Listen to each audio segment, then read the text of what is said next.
વડોદરા મહાનગરપાલિકા દ્વારા શરૂ કરવામાં આવેલી વન ડે વન ઝુંબેશ અંતર્ગત વડોદરા મહાનગરપાલિકા દ્વારા શરૂ કરવામાં આવેલ વન ડે વન રોડ ઝુંબેશ અંતર્ગત પશ્ચિમ વિસ્તાર વોર્ડ નંબર 11માં કાર્યવાહી હાથ ધરવામાં આવી હતી। પશ્ચિમ વિસ્તારના વોર્ડ નંબર 11માં તંત્ર દ્વારા કડક કાર્યવાહી હાથ ધરવામાં આવી હતી। મ્યુનિસિપલ કમિશનર અરુણ મહેશ બાબુના આદેશ મુજબ assistant municipal commissioner Jitendra Brahmbhatt અને વોર્ડ ઓફિસર મહેશભાઈની આગેવાનીમાં કોર્પોરેશનની ટીમ સવારથી જ એક્શન મોડમાં જોવા મળી હતી। મુખ્ય માર્ગ પરથી ગેરકાયદેસર રીતે ખડકાયેલા દબાણો દૂર કરવામાં આવ્યા હતા। આ કામગીરીને કારણે રોડ રસ્તાઓ વધુ પહોળા અને ટ્રાફિક મુક્ત બન્યા છે। રસ્તા પર નડતરરૂપ લારી ગલ્લા અને અન્ય ગેરકાયદે બાંધકામો હટાવી દેવામાં આવ્યા છે। ડિવાઈડર અને ફૂટપાથ પર ઉગી નીકળેલા વધારાના ઝાડ પાનનું ટ્રીમિંગ કરવામાં આવ્યું, જેથી વાહન ચાલકોને વળાંક પર સ્પષ્ટ વિઝિબિલિટી મળી રહે। સમગ્ર માર્ગ ઉપર ઝીણવટભરી સફાઈ કરી કચરાનો નિકાલ કરવામાં આવ્યો। તંત્રની આ આક્રમક કામગીરીને કારણે સ્થાનિક રહીશો અને વાહન ચાલકોમાં ખુશીનો માહોલ જોવા મળ્યો છે। અધિકારીઓ પોતે સ્થળ પર હાજર રહી કામગીરીનું નિરીક્ષણ કરતા હોવાથી કામમાં પારદર્શિતા અને ઝડપ જોવા મળી રહી છે। આગામી દિવસોમાં આ ઝુંબેશ શહેરના અન્ય વોર્ડમાં પણ વિસ્તારવામાં આવશે।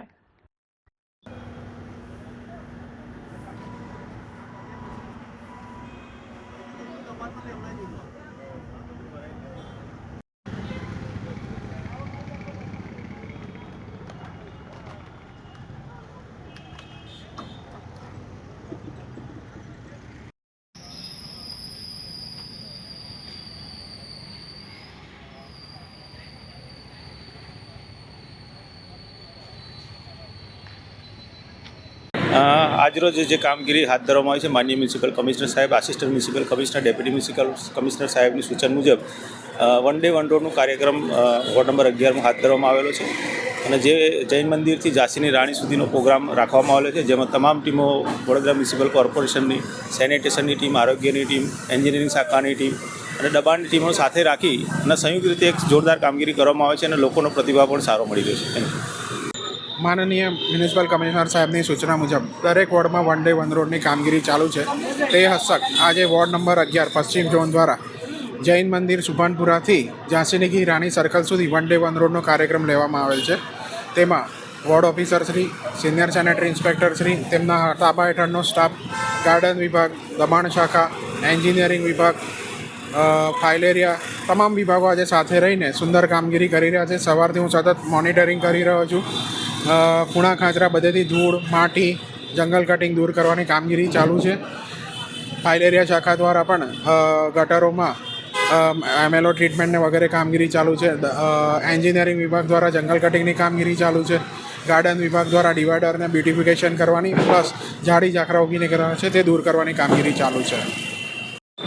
આજરોજ વડોદરા મહાનગર કોર્પોરેશન દ્વારા વોર્ડ 11 દ્વારા જે અમારા એરિયામાં નૂતન વિદ્યાલયના આચાર્ય તરીકે હું અહીંયા જે હાજર છું, તો અમારા રોડની આસપાસમાં જે કંઈ ગંદકી હતી તે ગંદકી આજે દૂર કરવામાં આવી છે। રોડ રસ્તાની સફાઈ સરસ રીતે કરવામાં આવી છે અને કોર્પોરેશન દ્વારા જે આ ઝુંબેશ હાથ ધરવામાં આવી છે કે એક સ્વચ્છ વડોદરા અને આપણી સોસાયટી સ્વચ્છ રહે, એ માટે બહુ જ સારામાં સારી આ ઝુંબેશ છે અને હું દરેક મારા વિદ્યાર્થી મિત્રો, વાલી મિત્રો તથા જે કોઈક વડોદરાના નગરજનો છે બધાને મારી એક નમ્ર અપીલ છે કે તેઓ પણ આ કામગીરીમાં સહકાર આપે, પોઝિટિવલી સહકાર આપે, કારણ કે આપણે પણ કચરાથી આપણને પણ કચરો નથી ગમતો। જ્યારે આપણે આસપાસમાં ગંદકી ફેલાવીએ છીએ ત્યારે ગંદકીને કારણે ઘણા બધા આજુબાજુમાં રહેતા નાના જીવોથી માંડીને આપણને પણ દુર્ગંધ આવતી હોય છે।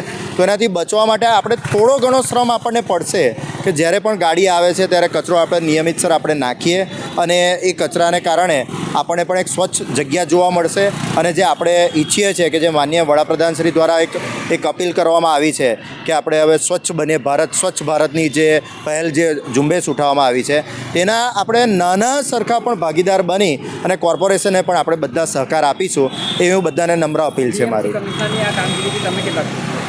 વીએમસી કમિશનની આ કામગીરીથી ઘણા જ સારી રીતે સંતુષ્ટપૂર્વક કામગીરી કરી છે, પરંતુ છતાં પણ લોકો દ્વારા હજુ પણ આમાં પૂરતી રીતે સહકાર કેટલીક વખત નથી જોવા મળતો અને એ આવશે। જાગૃતતાનો અભાવ પણ છે, કારણ કે ઘણી વખત એવું થતું હોય છે કે અમારી શાળાનું જ ઉદાહરણ હું તમને આપીશ તો અમારી શાળામાં પણ અમારા જે સ્વીપર ભાઈઓ છે એમને પણ ખ્યાલ નહોતો, તો એક વખત કચરો બાળવામાં આવ્યો હતો મારી શાળા દ્વારા અમે પોતે જ પણ દંડ ભરી અને મેં એ લોકોને કર્મચારીઓને પણ એક ટકોર આપી. ભલે દંડ અમારી શાળાએ ભોગ્યો છે, કર્મચારી પાસેથી નથી લેવામાં આવ્યો, પરંતુ એ લોકોને પણ એક શીખ મળી છે. તો ઘણી વખત એવું પણ થતું જોવા મળે છે કે આ જાગૃતતા જ્યારે આ કર્મચારીમાં આવે, અને એની માટે હું એક કોર્પોરેશને પણ અપીલ કરીશ કે આ સ્વીપર કક્ષાના જે કોઈક સોસાયટીના સ્વીપર હોય અથવા તો જે કંઈક કચરો વાળનારા અથવા તો આપણે બીજા જે કોઈક એરિયા હોય, કોમ્પ્લેક્સના હોય, તો તે લોકોને પણ થોડું ઘણું તાલીમ અથવા જાગૃતતા માટેનું કોઈ અભિયાન હાથ ધરાય એવી કોઈક જો આયોજન થાય તો આમાં હજુ પણ વધારે સફળતા મળી શકે એમ છે.